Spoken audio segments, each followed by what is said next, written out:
umntwana ufuna simqale esemncane impela ukuthi simgweze ukufunda simdevelop ukuze uyafika grade R grade 1 usenelo electricity foundation strong.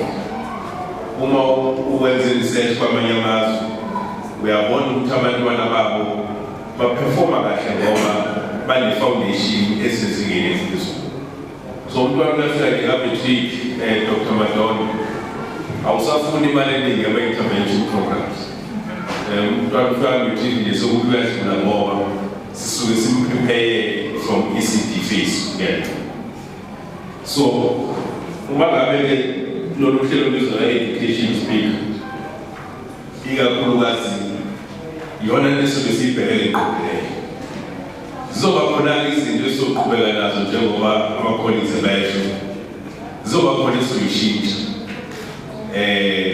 So manje ukuthi kuyashintsha funa sivumelane ukuthi kushintsha ngeke kusasineke. Sikwamukele ngoba at the end of the day umuntu obalulekile yilo mntwana sithi akathole imfundo ekahle emasingeni aphansi ku-ECD.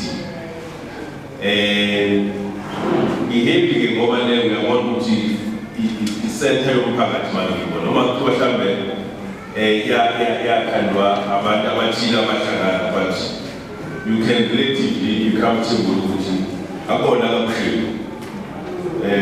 Yabona bekune-ECD ndaba speaker abeThekwini in 2 days abantu bayekhona.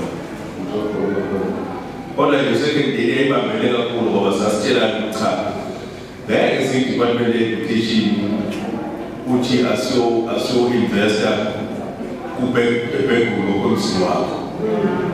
Ukhanda kathi. Bona bathi abanye bathi no sifuna i-security namhlanje. Manje ukuthi uhulumeni ufuna ulokhu emzini umuntu.